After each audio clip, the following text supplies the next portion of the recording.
Hello and welcome to the Shacknews Chattycast, my favorite podcast on the Citadel. I'm one of your hosts, Steve Watts. I'm your other host, Brian Carr. And Steve, as always, today's Chattycast brought to you by our good friends at audible.com. Go get yourself a free trial and a free audiobook at audibletrial.com/chattycast. That is right. So every week we pick a big topic, post about it on the Shacknews Chatty, and then talk about it in detail with your comments. This week, tangentially connected to Mass Effect, because none of us have really played that much Mass Effect. I've never played Mass Effect ever. You've never played any Mass Effects, but we're going to be talking. We're going to be talking about sort of the feedback from this Mass Effect has been that it is not great. And so we're going to be talking about franchises that were once, considered great in some way, but sort of lost their way and how they have bounced back or failed to bounce back. But before we get to all of that stuff, we're going to talk about what we are playing right now. And obviously that's not Mass Effect. So David, how about you go first? Because it's been a little while since you've been here. By the way, David Craddock, I forgot to introduce you. Yes. David Craddock, for Shacknews extraordinaire, is joining us today. So David, what have you been up to lately? Let me give you a spoiler, Steve, Brian, listeners, viewers at home. Wait, I just realized what a dumb question that is.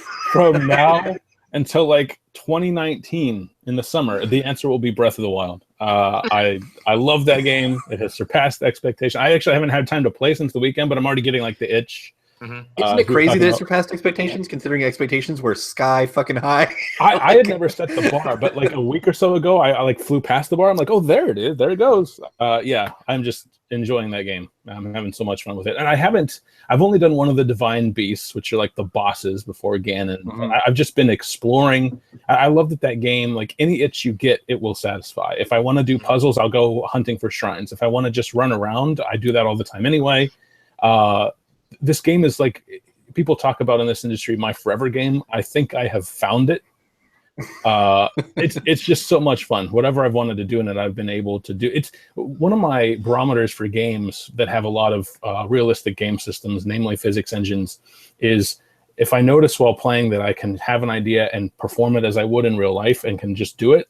That is pretty cool. Like Amnesia, I was playing Amnesia. I found a well. I'm like, I'll just pick up a stone and drop to see how long it takes to fall. And I realized, oh, I can actually do that. Zelda is kind of like that too. I'm finding it cool to just be able to think of something and execute it in the game. Yeah, there's definitely a lot of videos out there floating around of like all these weird things you can do with the physics in this game. And some of them it's like, oh, I didn't think of combining this like that. And other times I see it, I'm like, I didn't even know that was a thing. Like, like it's not a, oh, I knew about these tools and I didn't think about using them in this way. It's I didn't know about these tools. So there's lots to explore in this game. I think it's so extraordinary because not only have Zelda games been pretty much the same for going on 20 years since the best game ever, the best Zelda game ever was released. You know that one, Steve. But this is also Nintendo, a company that has been both lauded and criticized for sticking to their guns, sticking to convention, and then they've gone and just reinvented gaming again with this. Like, I can't wait to see. As excited as I am about Zelda, I'm almost more excited to see what ripple effects this will cause in open world games. Yeah, I've been playing Zelda as well. I'm very distractible. I got to a Divine Beast, Varuta, I think it is. And I got through the dungeon. I got to the point that I could battle the boss, and then I was like, I should like beef up my elixirs and armor and stuff before I battle this boss. And so I kind of wandered off, and then I'm like, oh, look at that. And then I just kind of like wandered in a direction, and so I haven't actually been back to the dungeon. So I kind of feel like what's probably going to end up happening is I'm going to at least uncover the full map before I get any Divine Beasts. That's kind of how I usually play open world games anyway. But this there's a lot more to it. It's not just like, oh, it marked all these waypoints on my map and I'm going to travel to them and climb up the thing. It's like, no, you need to like explore. Yeah. It's really something. I don't know. It's crazy. There was one area that I climbed up that I didn't even know, like I was in Goron territory and I just like ran into one and I'm just like, oh, hey, this is amazing. So I've got a couple of other things to bring up real quick. I've been playing a card game on my phone, and it is not Hearthstone. And I thought that was notable enough that I should say something. So there's a new iOS release. I think it's like $2. It was one of those like, yeah, sure, I'll throw it down for that. Called Card Thief. It was one of the featured apps. It's stealth mechanics in a card context. Your card is the thief card. It's it's on a grid. It's on sort of a grid of like 9 cards, sort of a 3x3 grid. And some of the cards are guard cards, others are lanterns, others are treasure, and you just sort of have to like move. You have to plan your movement side to side or perpendicular, in such a way that you put out the torches and approach the guards from the correct side. And you want to like sort of take out the guards while maintaining your stealth level. Each time you take out a guard, if it has like a tick box on it, like if there's a lantern on there, it'll have like a very high value to take out that guard. If you've taken out the lanterns nearby, it'll be a lower value. So you like sort of take out all the guards and gather the treasure, and then like whatever slots you've removed get filled in with more cards. And there's like, depending on the difficulty of the dungeon, I've only done the first one. There's like, it's like, for the exit of this dungeon to appear, you need to get through 30 cards. So you need to survive that long, and then the exit will appear, and then you sort of sneak your way over to that without being spotted too. It's really cool. It's like a cool way of grafting those mechanics onto a different kind of genre. And it's a very easy like pick up and play for like a couple minutes kind of game, because you can just like play through the opening castle and steal some treasures, and then you need like a certain number of treasures to get to like the harder castles. So yeah, it's a neat thing. I also played a very, very small amount of a game called Dream Quest, which was basically just curiosity, because Peter Whalen, who is now on the Hearthstone team, he apparently designed this game by himself before he joined the Hearthstone team, and I was like, I wonder what that's like. It's a roguelike card game where you wander around, and then when you actually get into battles, it's a Hearthstone-like interface. And so that appeals to me for reasons that should be fairly obvious. I should also say that it's pretty rough looking, because this was just like a one guy, so he literally has cards that are like stick figures. So if you don't mind like a kind of rough looking game that was obviously just made by that can be charming though. That can be charming. Yeah, it was made by like a hobbyist game designer before he was really like, full-time in the business working for Blizzard, for God's sake. It was good enough, obviously. Yeah. I mean, the game design itself is pretty solid, in that you're, doing roguelike dungeons with this sort of battle system that's very reminiscent of something that obviously he loved and went on to help design. He compares it to card games like Magic the Gathering and things like that. But Hearthstone picked him up. So, and that's basically how I heard about it. Like one of the Hearthstone streamers that I watched just mentioned offhand, like, oh yeah, I spent a lot of time playing this, so I picked it up. So yeah, card games that are not Hearthstone got recommended for once. I thought that was important. Catch the fever. So Brian, have you been playing anything besides Zelda? No. That's another dumb question. What are you? Yeah, it's a dumb question. I know it is. Like this is the game of the. This is like early front runner for game of the year. And it's gigantic. Like, understand that I don't even like Zelda that much compared to most of you. Like that's true. And like also, literally we're all adults and have like jobs. Yeah. So this game that lasts like 80 hours. Yeah, so like this is how good it is. Like all I want to do is like I play it. I think about playing it, and I actually went surprisingly yesterday. I didn't play Zelda at all because I was just combination of busy, mildly sick, and also just had other things going on. But I was thinking about it pretty much all day. Yeah, and like how long has it been since you've had a game? Like real talk. How long has it been since you've had a game that like you actually just thought about during the day that you wanted to get home and play it? Because for me that does not happen. I mean, I work from home, but for me that doesn't happen that often. And I have like sort of fond memories of being so in love with a game in high school that while I'm in school I would think about getting home to play it. I felt that way a little bit with Final Fantasy 15 at points, but yeah, this is different. Like and I think here's the thing that my big takeaway from Zelda. Well, there's two big takeaways. One of them I want to talk about, but you haven't gotten there yet, so I can't. But if you follow us on Twitter, we were talking about Looney Tunes last night, and That's true. there is a quest in Breath of the Wild, and all I could think about was Looney Tunes during the entire quest. David, you might know what I'm talking about, but like, there's a specific Wayne's World reference I wanted to make to Steve for the last few weeks, and I can't. So that's taken up part of my attention. But the other thing that really came to me is that the Switch is perfect for me. I think there is no excuse in this age for games not to be portable. I really don't. I like the thing that about Zelda is that if this were a console game, I could not play in bed, away from my house, that kind of thing. I probably wouldn't be that or as enamored with it. It'd still be great. But the fact that I can take this anywhere and play it whenever I want, that's astounding. And right now, I'm looking at all these other game releases that are coming out for all these other platforms and saying, that's great, but I have to sit at my TV and play this.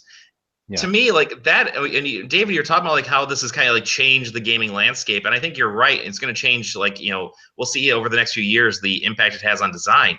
But to my needs right now, my expectations for games have changed. Like, I want portability. I don't really care about graphics or anything else anymore. I want the ability to pick this up and take it with me and go. So like I was telling, I've said this before, like there are two games, if I were Nintendo, I would be going out and getting right now, and that's Persona 5 and Overwatch.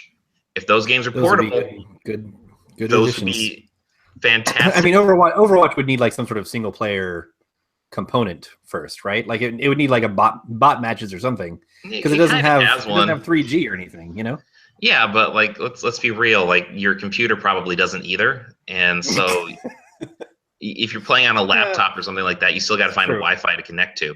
Yeah, and honestly, I'll be playing it around my house or places with Wi-Fi connections anyway. So what does it matter?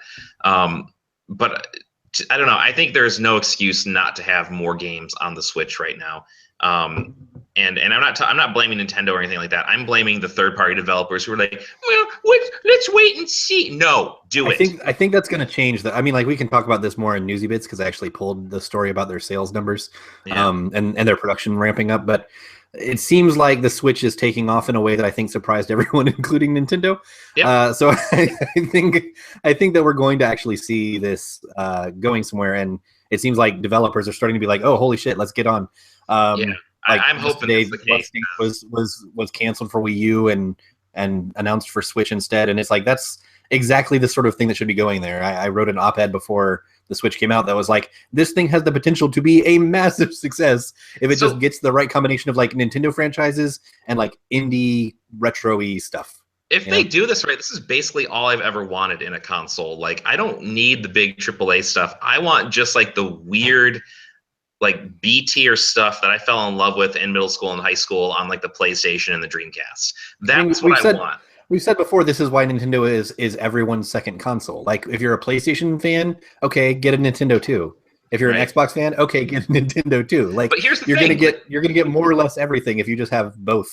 Here's the thing, like, I'm at the point now where if there is an option between a PlayStation version of a game and a Switch version of a game, those being the two consoles I spend most of my time and money on, okay? Yeah.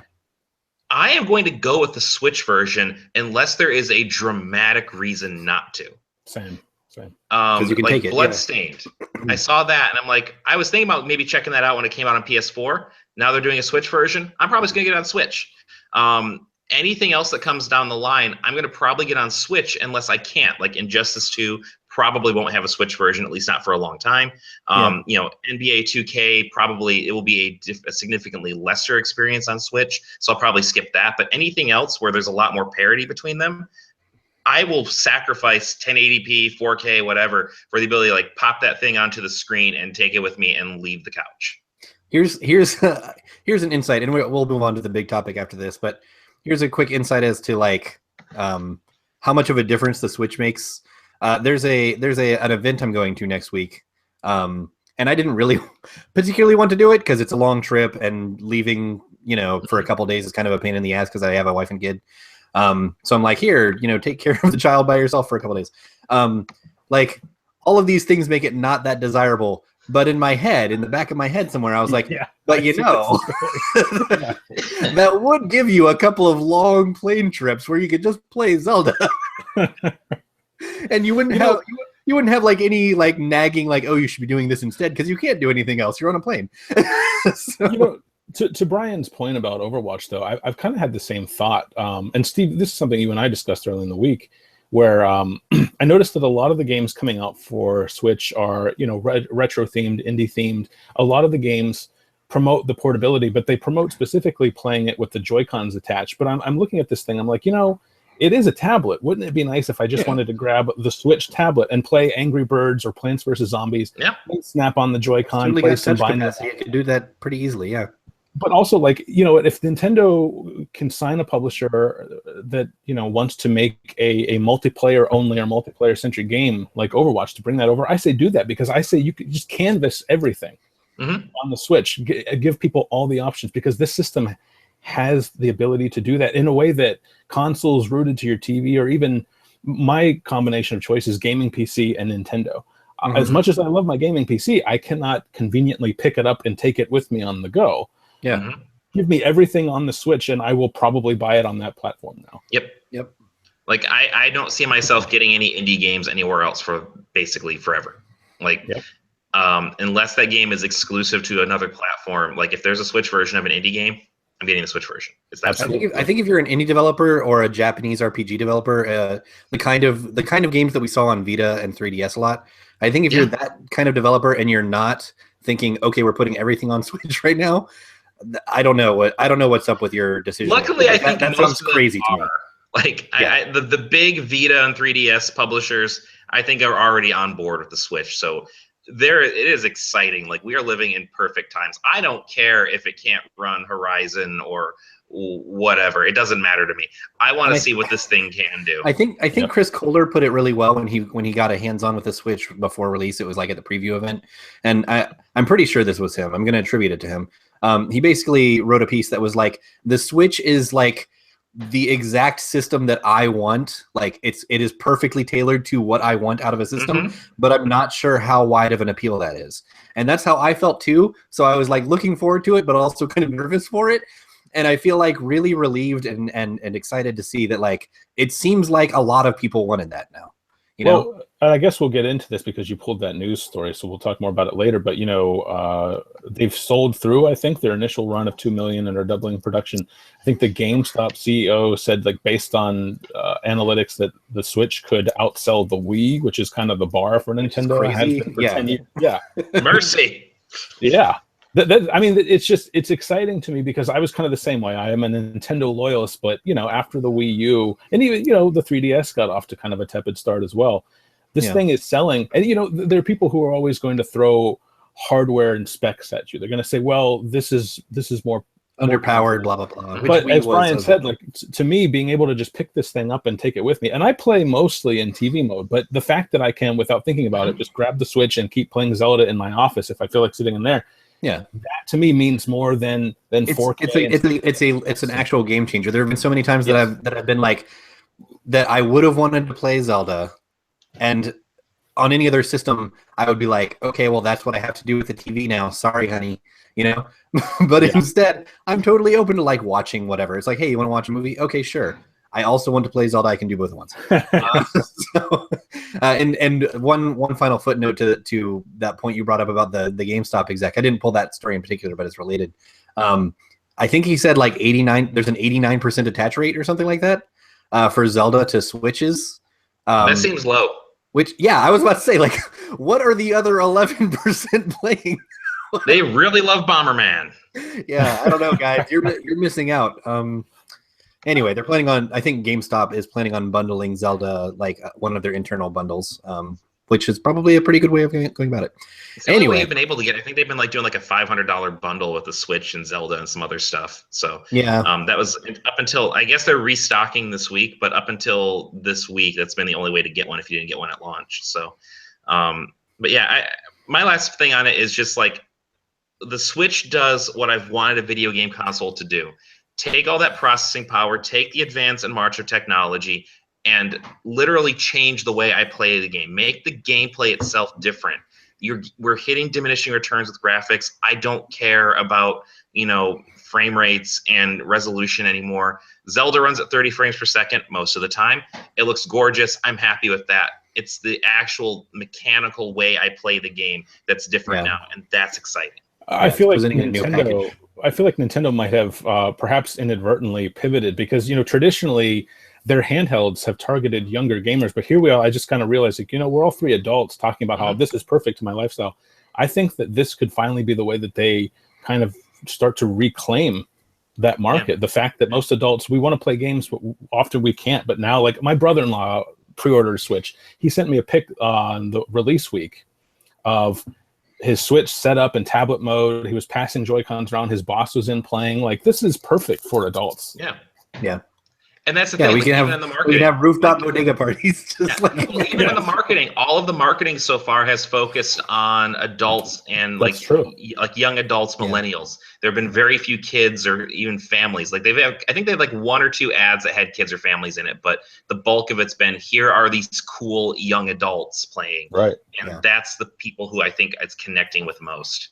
Right. They're trying to target that age group where they said they've made it pretty clear, like, we're going to be targeting gamers. This is a gamer system, which is what that Chris Kohler piece was, speaking to, where it's like, this is the kind of thing that if you're really into gaming, like this is a nice fit for you.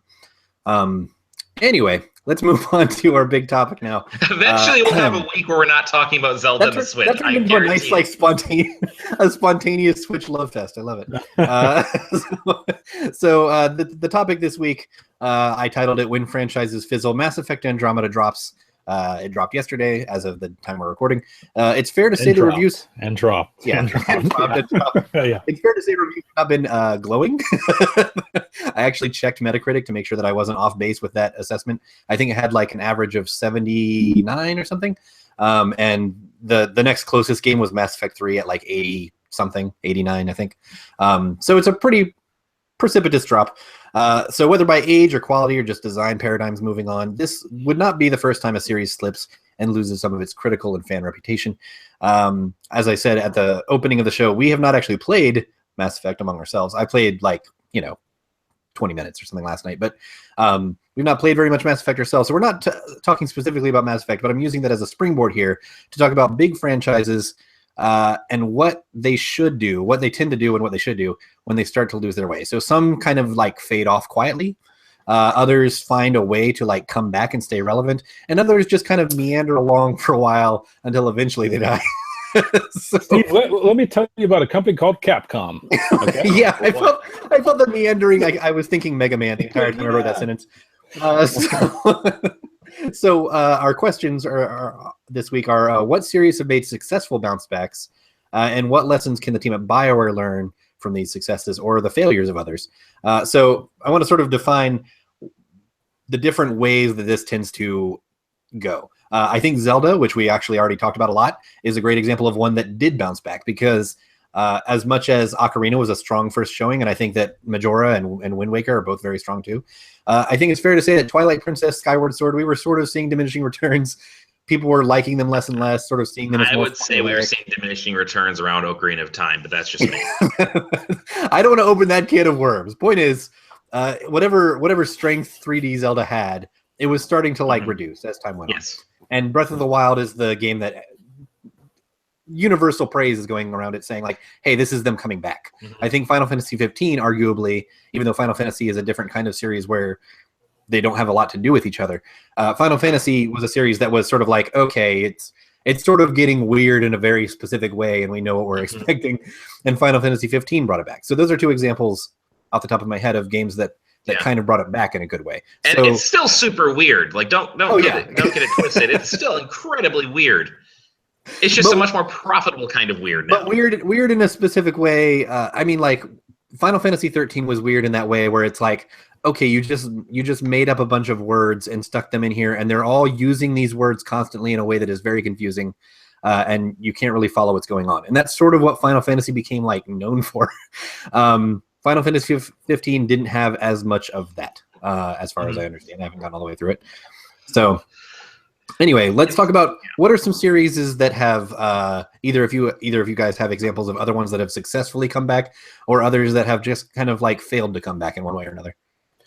I mean, I think the best example in recent memory is Resident Evil. Yeah. So the interesting thing is a lot of long. What a weird year for comebacks, actually. Come to think of it, it is actually. It has been so far. The weird thing about Resident Evil to me is that a lot of longtime fans kind of pointed to Resident Evil 4 as, you know, Capcom kind of lighting the fuse on the bomb that blew up that franchise. But the thing about Resident Evil 4 is it did retain survival horror elements. It just had more action. Resident Evil 5 comes along, and it's like Capcom, the directors who took over after Shinji Mikami left, said, let's take all of the bombastic parts of Resident Evil 4 and make a 10-hour game out of that. And the interesting thing about that is that's actually Capcom's best-selling game ever, and it did okay in reviews as well, but it also set the path for Resident Evil 6, which was just an unmitigated disaster. I think actually Capcom deserves a lot of credit for being one of the most venerable publishers in the industry who does a very good job of being self-aware and pivoting, except in the case of Mega Man. Yeah, that's the blind spot for whatever reason. God, you're twisting the knife over and over again. No, to me too. I was replaying the Mega Man Legacy Collection earlier during a short break. I love those games. I don't understand. They have countless blueprints for how to do one of those games, and yet they're just not. It's not even that the series went downhill. They're just not making them. Well, and the thing that's baffling is that there's at least 2 or 3 studios right now that probably have a pitch and could probably really crush it. Yeah, you give that to Yacht Club or Way Forward. Club. Bam. Yacht Club, Way Forward. Inti Creates would probably do great if they just got another shot at it. Any of those, just not Concept. That's okay. It's not that. We could commiserate about Mega Man for a long time. So Resident Evil is another good example of one that bounced back. I'm gonna say, even though I'm not as experienced in this franchise as a lot of people, Gears of War, kind of an example. Gears of War Judgment was seen by many as a step down. Gears of War 4 got, pretty good praise. It didn't actually come up a lot in Game of the Year discussions, but it was like, that was another solid Gears of War game, guys. That was pretty much the universal agreement. And God of War actually looks like it might have a similar path. These oddly two divergent, console exclusive franchises. God of War sort of went a weird direction with its side story, and now God of War 4, the God of War, whatever, looks like it's bringing it back to a place that people want it to be. Mm-hmm. That's good. So I got 2. One's gonna endear me to the chatty community. Mm-hmm. The other one probably not as much. the other one will promptly undo all that goodwill. Yeah. So the first one's Doom, right? Like, you could argue that Doom really it never really faltered, but it definitely had dropped out of the public consciousness for the most part. Doom 3 was, I think not a terrible game. I remember watching my roommate play it and just being just scared stiff. I was gonna say scared something else, but then I realized I have to self-censor. I mean, that's one that you're right. It didn't so much the quality. We can probably say the quality dropped off a little bit with Doom 3 or whatever, but it wasn't so much that the quality dropped off. It's just that after that they just did not do anything for years. And I mean, they did some cool weird little experiments, like the Doom RPG that came out on iOS was pretty all right. But this was just it's such an anachronistic sort of throwback, and at the same time just feels really refreshing and modern. So even though I don't think it was the best game of last year, I still think it was one of the best comebacks in recent memory. The other one is Tomb Raider. So I feel like the last 2 Tomb Raider games, both Tomb Raider and Rise of the Tomb Raider, I'm hoping the next one is Dawn of the Tomb Raider, because I just want them to keep I just want them to keep doing titles. Oh, is it Shadow of the Tomb Raider?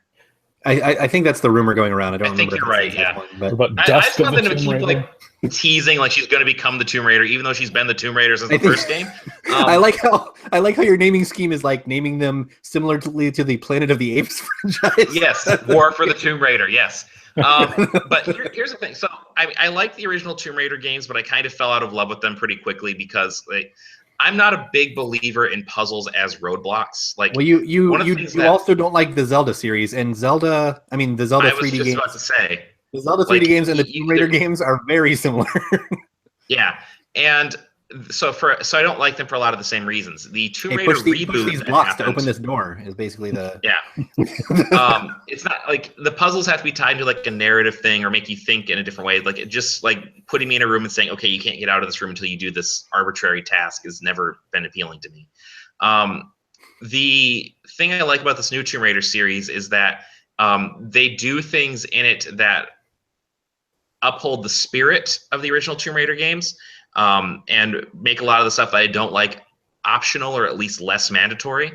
But they also really renovate the character of Lara Croft. And I've had arguments with people about whether or not it's actually a good thing. Some people really prefer kind of the classic Tomb Raider. But to me, I've never thought she was that interesting of a character. It's just that the games are kind of neat. In this new series, I find her a fascinating character, even though there are elements of the story that are probably not handled as well as they could be.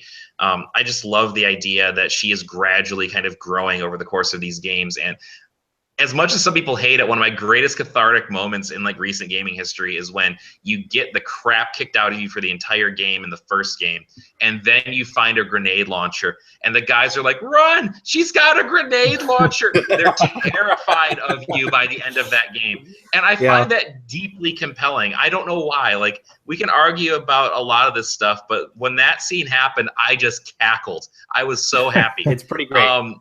Speaking of Tomb Raider, speaking of Tomb Raider and cathartic moments, I just want to say one more thing, though. Go ahead. Tomb Raider, the Tomb Raider reboots, better than any Uncharted game. That's all. Okay. You just had to toss that grenade in there right at the end. Anyway, speaking of cathartic moments, like, this is a spoiler for the ending of Tomb Raider, not Rise of the Tomb Raider, but the older one. Like, it's weird. I never had like much of an emotional connection to Tomb Raider, but at the very end of the reboot, when she gets the dual pistols, that was like watching Superman put on a cape for the first time, and it was just like, holy shit! It was a very like satisfying moment that they built up to in a weird way.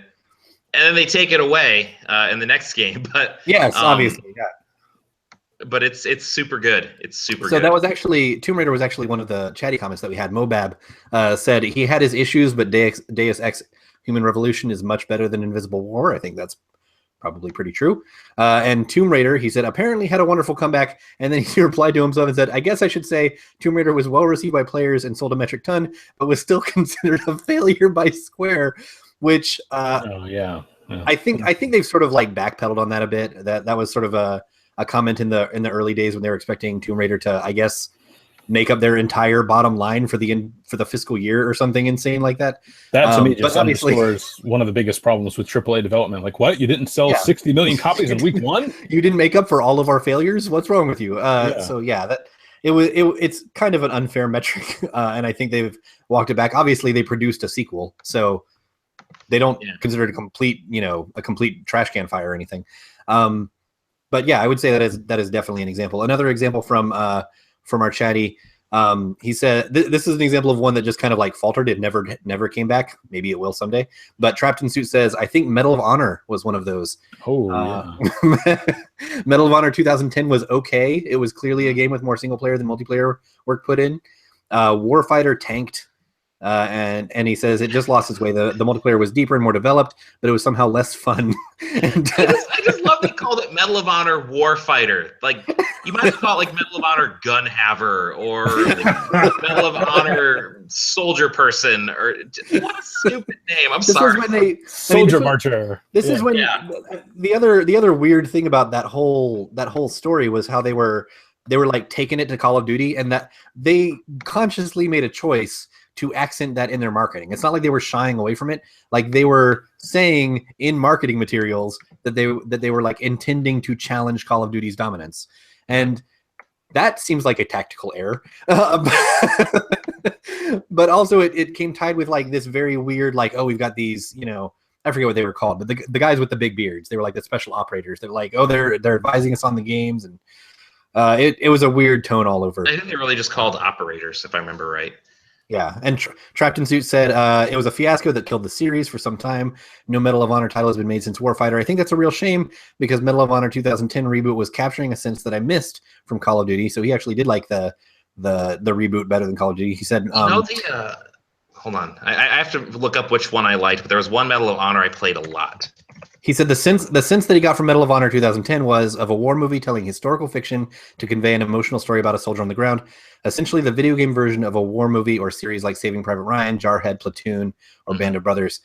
There's nothing else that really captures that in the market right now. Everything has gone Tom Clancy, which, I like that Tom Clancy is being used as an adjective.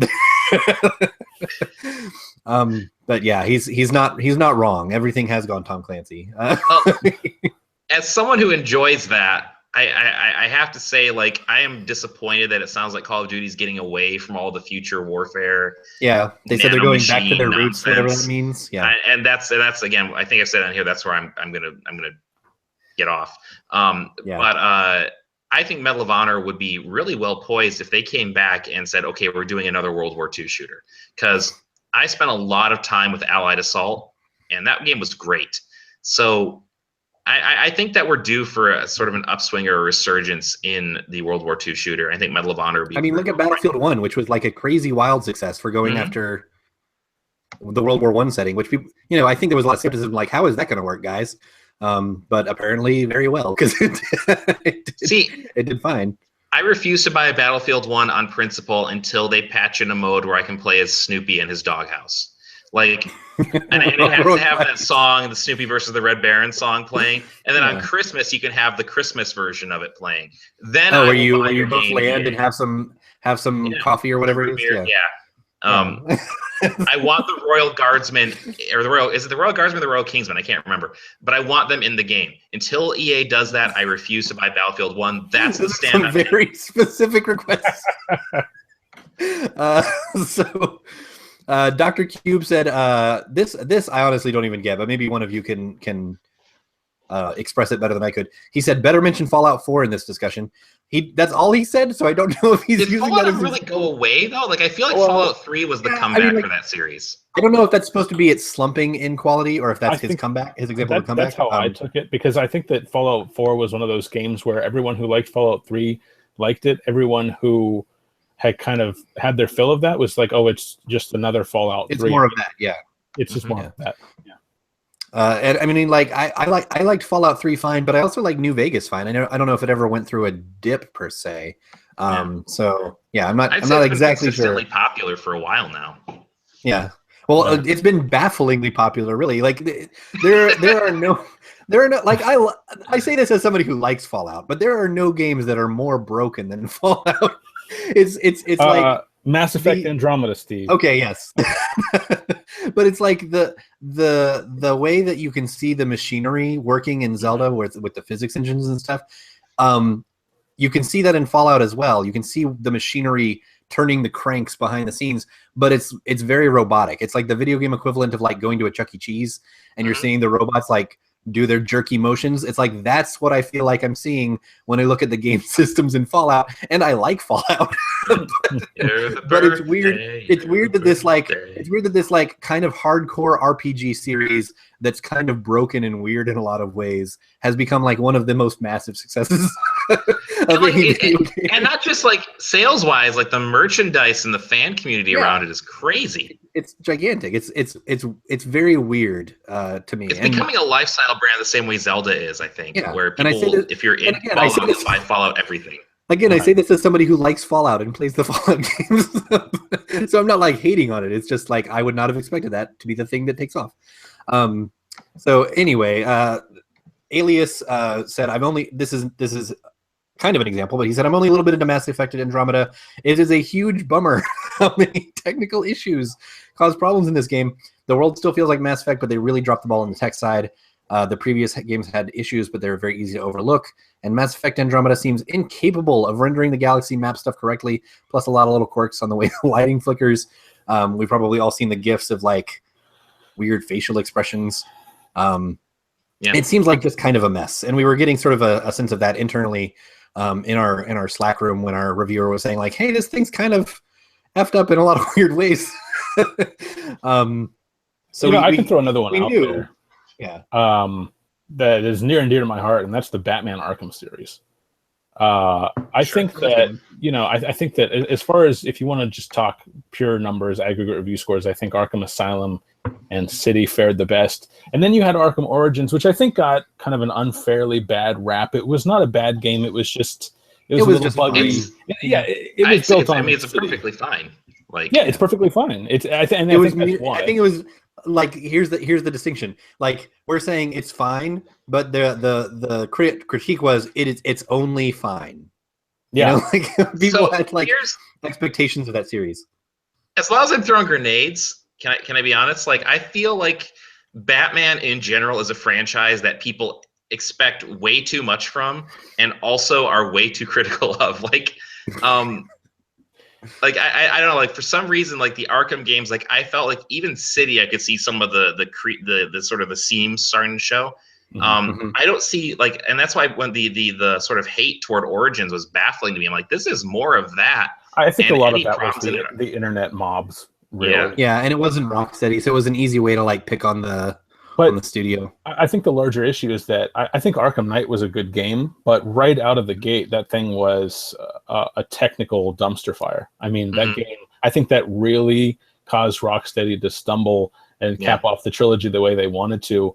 And I also just think by that point, I kind of go back and forth in my mind as to whether City or Knight was the better open world game, but they were very similar. I think that Knight refined a lot, but there was not a lot of innovation there. It was kind of they buffed Batman Arkham to a fine gloss, and we're like, here's the best one of those that's open world, because Arkham Asylum is obviously the best. And I just think that's a series that could probably stand to go up. It didn't really go into a slump, but it was just kind of there at the end, which was kind of sad because it was like, okay, here's another one of these. And I was like, I feel like that feeling would have been a lot less if they hadn't released Origins, which is probably unfair. But I just think people would have been a little less sick of it by then.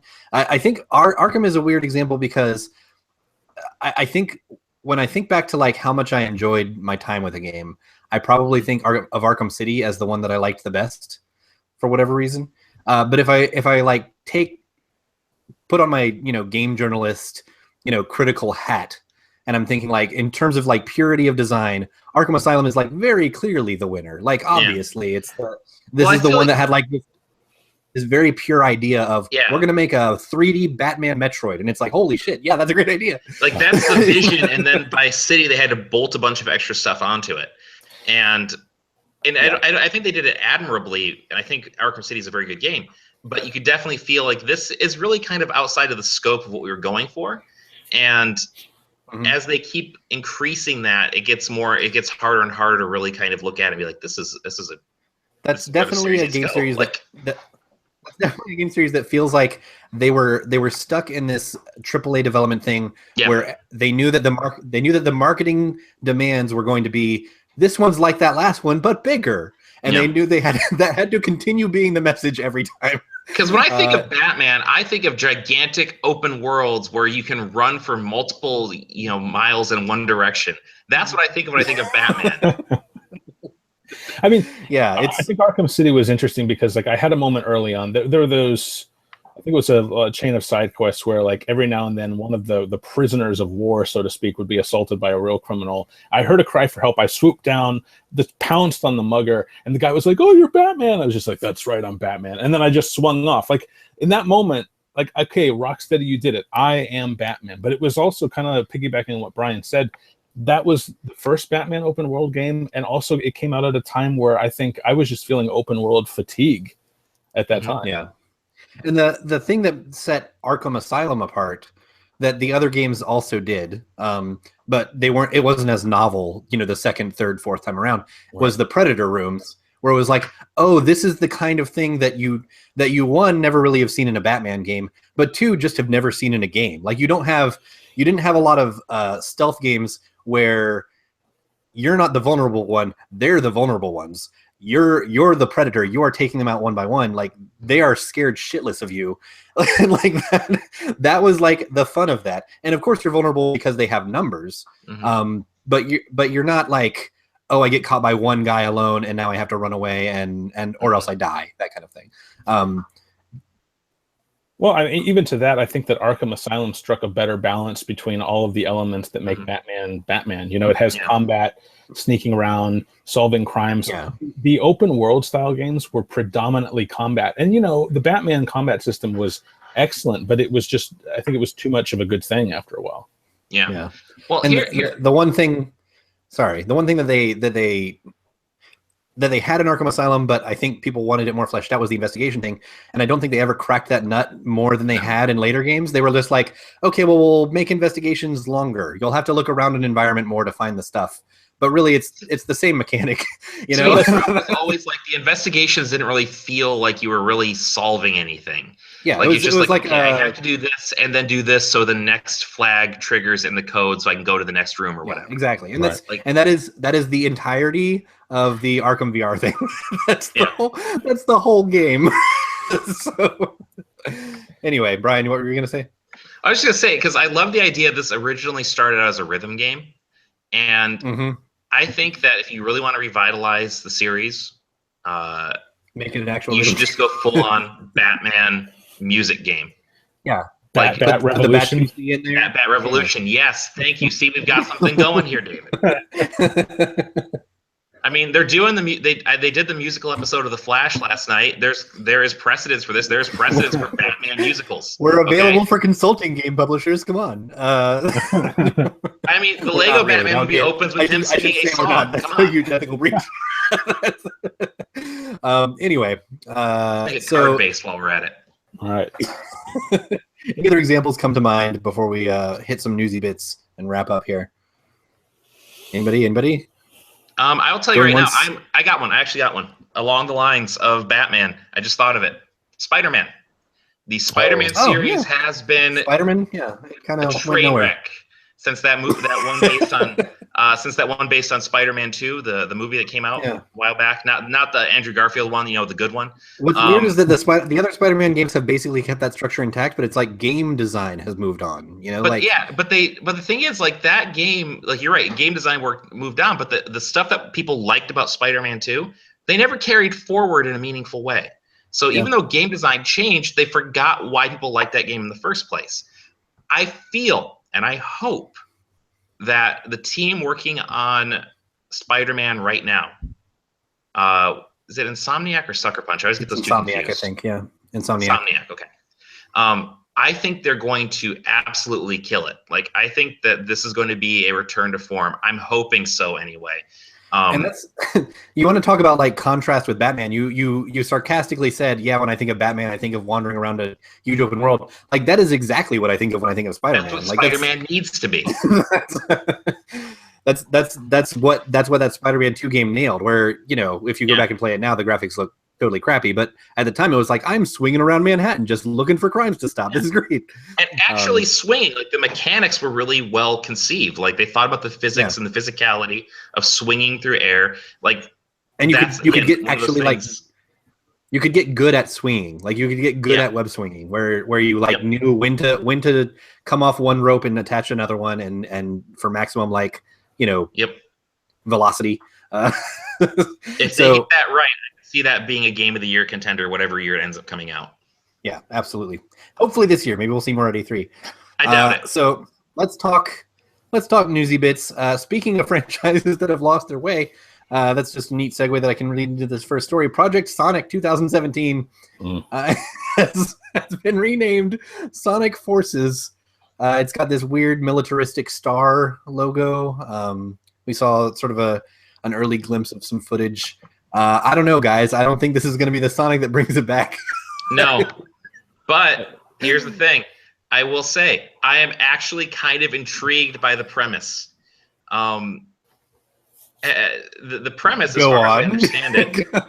Okay. So the premise, as far as I understand it, is basically this is a world where Dr. Robotnik or Dr. Eggman or whatever the hell they're calling him now, I don't know or care. He has won, and you as Sonic and the other original Sonic, I guess they're keeping that from Generations. You are coming together to try to Generations was like one of the last good Sonic games. So I'm okay with that. You don't need to keep that. You don't need to keep Kirk and I Picard know, in every I know, Star Trek I know. movie after Generation. I know. Z. Like I get that. I agree with you, but okay, I'll begrudge them this, like, because at least they're borrowing from the right ones. And like the idea of like Sonic and old Sonic coming together to like turn, like, basically as a resistance to stop this guy, that's got some potential to it. Wait a minute. There's some wait. meat on those bones. I actually hadn't heard about this. So basically, what you're saying is the premise is the premise of the animated cartoon, because that was Sonic Underground. Yes, yeah. Yeah, they were. It's the original Saturday morning cartoon. Back in the 90s cartoon with like Jaleel White. I mean, basically, the like, that's what it sounds like. All right, I'm on board again. I mean, I don't know if that's exactly what they're doing, but it sure seems like it based on the footage they've shown and some of the buzz around it. It sounds like they are literally trying to go back to that, and that's bring back that girl with the red hair. Bam, problem solved. Yeah, Princess Sally, you mean? Yeah, that's it. Son, don't test me. I have every issue of the Princess Sally comic. Okay, there was a time. Okay, and all four of them. I think it was actually 5, but I will own up to this. There was a time where I was super into Sonic. When I was, granted, it was when I was like in like 2nd or 3rd grade, but still, I was into Sonic. I mean, there was a time that Sonic was really cool. Yeah, there really was, and it's hard to imagine now, but trust me, at one point. But it's gonna be. But Sonic Mania does look legitimately good. Like, I'm really looking forward to that. Only 90s kids will understand. Yeah. Anyway. It could be a good year. I'm ready for Sonic to be good. I'm ready to like Sonic Mania does look good. We'll say that Sonic Mania looks good. I'm not sold on Sonic Forces, even given the intriguing premise that you laid out. I'm hoping for just at least like well-playing trash. Like, if the story's bad, I don't care. I just want the game to be entertaining. Sonic Generations was a garbage story, but the game was entertaining, because all I want to do is I just want to run. That's it. I just want to go fast. Yeah. I don't care. Like, don't give me a story. You know what? Don't give me a story. Just let me go really fast to the right. That would be great if you were Sonic in this war-torn capital, but like they never explain it. They're like, well, who cares? Yeah. Sonic, the next question. just go explain fast. it in the original games. Like, okay, so now you're in a casino zone, and now you're in an underwater temple. How'd I get there? Doesn't matter. The original games, it was like, wait, so there was a chicken in that robot? What? Yeah. It doesn't matter. None of this matters. Just go. Run real fast. That's the all right. Sonic So we already talked a little bit about the Switch doubling its production. I don't think we need to go through that again. But there was another Switch story today that I want to talk about a little bit. The Joy-Con issue has apparently been the mystery has been solved. Because intrepid reporter CNET, I want to give them proper credit for this. They opened up they had a problematic left Joy-Con. They opened it up, took a picture, sent it to Nintendo, got it back fixed, opened it up again, and noticed the one thing that was different was that a small piece of conductive foam, and I mean small, like pebble small, was put over the antenna that apparently blocks it from getting interference. So it seems like a very simple fix. It seems like if you have a broken one, you can send it to Nintendo and they will send it back fixed. It also seems like the kind of solution that is so small and stupid that I kind of get a laugh at it. It is beautiful in its idiocy. Yeah, it's so dumb. And like, I wonder how. Part of me wonders, like, how come they didn't just do that in the first place if this is like such a simple, tiny thing. I like to think that they're not just the sinister corporatists that are like, fuck them. Only, our studies show only 5% of users will notice or care. Here's what I think actually happened. This is my fanboy theory that excuses Nintendo of culpability. They did their testing, their hardware testing, but not in like an actual home where you have RF interference, So like, maybe it just never came up or came up rarely enough that they didn't think it was going to be an actual issue in people's homes. But apparently it is, and it's like the dumbest thing. You really have to see the picture to see like how tiny this fix is. It's a little cube of foam. That's the whole thing. Mm-hmm. I also kind of wonder what's their make good for this. Like I joked to John Benjamin, one of our managers. I was like, my hope, ambassador program, more likely extended warranty. They'll just be like, well, we'll fix your Joy-Con for an extra 6 months if it's broken. I don't know if they're really going to go out of their way to do something that's like a make good for this. But if they did, what would be your hope? I mean, I guess at best, I don't know. Is free Joy-Con, like, as long as we're like pie in the sky here, like free extra Joy-Con to save me $50? Yeah. But I wouldn't mind Nintendo store credit, whatever they call, the eShop. Like, it would be cool to be like, here's $10, $20, whatever. Yeah, Yeah. something. I would just Depending on how people get about this, I feel like they have to do something. Yeah.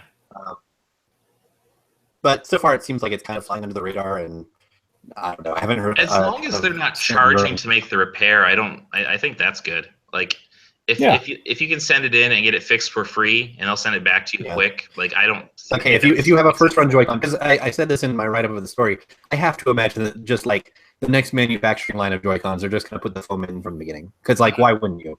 Right. But like, I think the fix would be, hey, if you guys have a first run Joy-Con, you can send it in and we'll fix it. That's that does mean that you have to be without your Zelda playing machine for a week or whatever until they get it back, which is not fortunate. Yeah. So last story here, Injustice 2, which I know is a game you've been following closely, Brian. They detailed their microtransaction strategy. Because obviously when you have microtransactions in any kind of fighting game or anything like that, people get very nervous. So did you end up reading the story on Shacknews.com, Brian? I believe I did. It's been a week. Pull it back up. Like, I can't remember. I'm seriously at the point where I'm starting to forget what I've done and when.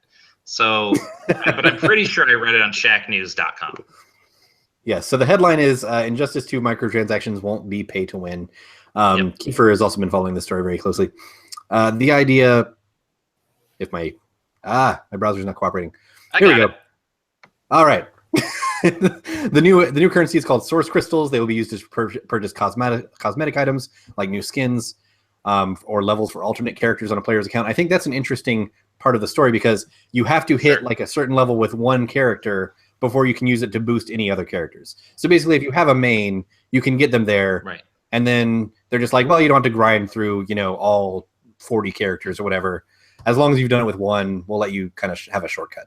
Yeah, I'm never going to use Robin. So like, I mean, that's like, that seems like pretty fair to me that they'll like let you just kind of bump up everybody else.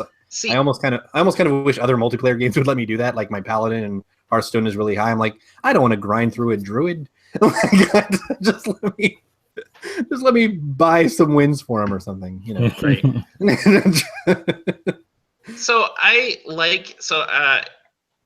First off, let me preface this by saying I think that the Injustice 2 gear system and all that is kind of neat, and I'm excited for it.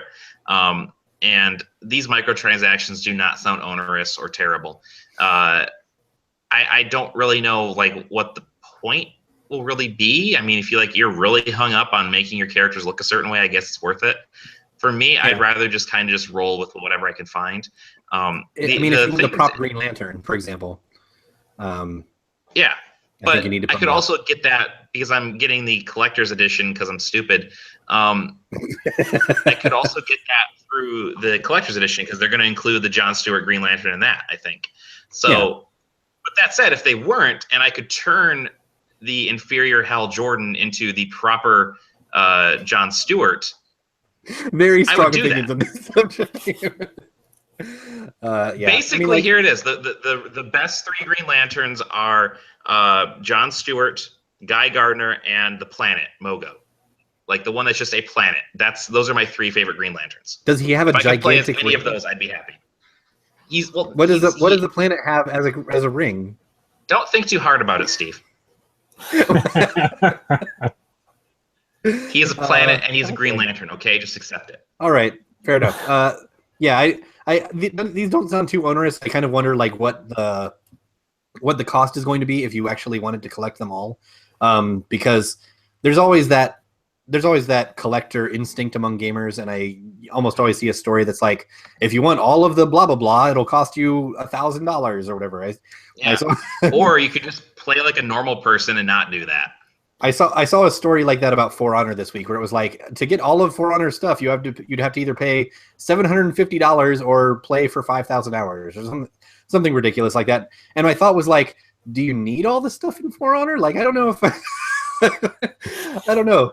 I don't feel like I would be compelled for any game to have all of everything. No. Now, when games these days are built in such a way where you're not really intended to get all of everything. I love Hearthstone a lot. I don't have all the cards, and I'm okay with that. Like, I could see this one being weird. one where you would be sort of tempted to do it, especially if you're a fan. Like, to be like, okay, I need to have all the pieces to make this character look like the Jim Aparo Batman instead of the one that is kind of standard. I want, like, the big flowing blue cape, right? So Sure. I could see somebody who's really into that buying the source crystals to do that sort of thing. I think that's okay. Like, I think that's actually perfectly fine. Like, to me, it's like the Overwatch thing. Like, you're paying to get stuff to make your characters look cool. I can live with that. Yeah. It's like, to the extent that like one particular skin of a superhero is very important to you, it's like, okay, well then go ahead and buy that one. Like, that, if that one is important to you, go ahead. I think the collector mentality where it's like, no, I need every alternate skin for every character. My reaction is like, why? Like, but you're not going to use all of them. Like, you can't. Why do you need all of them? You know? Yeah. You just rotate through every character and make sure. Okay, so I've already done the base costume for all the characters. I'm going to start back with Superman, and I'm going to go down to the new 52 costume. Do the new 52 costume for everybody. Then I'm going to come back to Superman and go to the the Red Sun costume. Do that for everybody. That's stupid. Like, I mean, that's like I don't know. It's the options are nice, but they're not mandatory. I like their options. I like how the microtransaction system seems to be shaping up. Mm-hmm. My big thing is Mortal Kombat X's main menu looked like a mobile game's main menu. There were banners and advertisements. I want the game to feel like I actually paid $60 for it. I don't want that stuff shoved in my face. Especially because, if we're talking about like menus and that sort of thing, the first Injustice had a beautiful menu screen. Yeah. Like, it looked really cool. And I'm just like saying, like, I want to see something like that. But you're right, seeing banners and like reminders to buy season passes and stuff like that would be less enticing. So hopefully, they're usually pretty good about adapting to fan feedback, though, I think. So if people didn't like that, I'm pretty sure they'll make the change. But I don't know. I'm excited for that game. I want to play as Gorilla Grodd. I want to get him a big, goofy looking helmet. And like shoulder pads, and like it doesn't make any sense, and I'm okay with it. Of course you do. So let's talk. Let's talk a little bit about. I have the problem. I have the problem here, Steve. I know you do. I'm here for you. So let's talk about what's going on this week on the site. And Brian, whatever you are doing with your, I guess, inspiring young minds or something. I do that occasionally. So, David, what are you working on that's coming up this week? Working on a big Doom blowout about the making of last year's reboot, and also talk to some people who are still active in the Doom and Doom 2 community. And I kind of spun off some excerpts from that. We'll get some interviews up with Hugo Martin and Marty Stratton from id Software. Also, if I can plug something else, I don't know if you normally do that at the end of the show. Just today, I have 2 books in a story bundle, which is a pay-what-you-want package of game development-related books on storybundle.com. Books about Rogue Legacy and the classic roguelike games. So check that out if you want to read about how games are made. Yeah. I read the Rogue Legacy one. It was good. Yes, thank you. We've got cool stuff coming up. There is some good stuff in this bundle. I might have to do this. Yeah. So just in general on the site this week, where I'll mention this sort of in a vague way, but we're experimenting with a different content type where we're sort of going more personality focused. We're trying to sort of let more of ourselves show through in our pieces. So if you've noticed some things going up with like more of an opinion style journalism, that's sort of something we're trying out on the site this week, and probably going forward. So obviously we're still doing news coverage, but our news is like not so much here's what the news is as here's kind of what it means and what we think it means. So I'm pretty excited about trying that out. And let's see. Yeah. I've got my. I know. I'll plug my Hearthstone card reviews. My first one came up this week because we're starting that up again with an expansion around the corner, and the next one is due on Monday. So if you haven't read one, go and read it. They're pretty in depth for Hearthstone nerds. Brian, what are you up to? So normally, if I don't have anything to promote, I just promote something else. So I'm going to tell you, go check out the Royal Guardsman Snoopy versus the Red Baron. If you haven't heard it yet, I would put it up there as one of the best novelty songs ever recorded. And it is the Royal Guardsman, not the Royal Kingsman. I apologize. You're plugging your song. Well, no. There's a Christmas version and a non-Christmas version. Start with the non-Christmas version. Okay, yeah. You have to listen to that because canonically, the Christmas version is a sequel, so you have to listen to the first one first. Oh.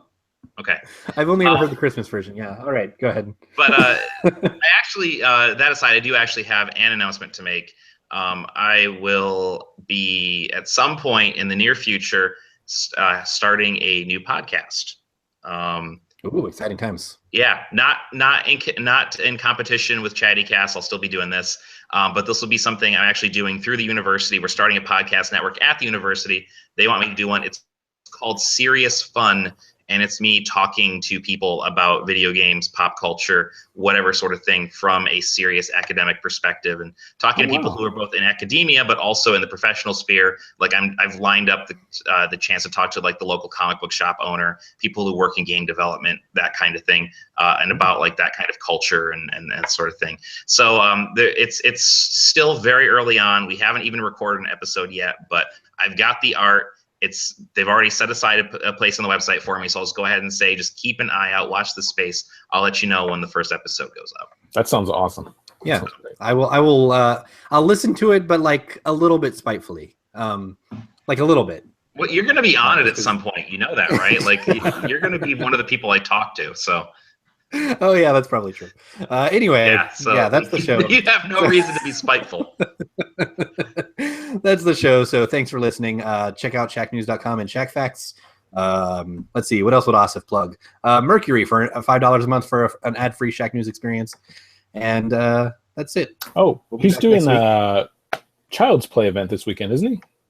Oh, that's true. Yeah. Asif is volunteering to do some extra work for Child's Play. We do our annual Child's Play thing, but I don't want to speak for him because he's not here, but I feel like Child's Play is something very near and dear to Asif's heart. So he's always willing to chip in a little extra time when he can. At any rate, that is the show. Come back next week. We will be talking more about whatever idiotic tangents come to our mind, and Zelda. Yeah, probably more Zelda. And then, until then, Zelda cast. Yeah, we're spinning off. So until then, for David Craddock, I'm Steve Watts. I'm Brian Carr. And we will see you on Chatty.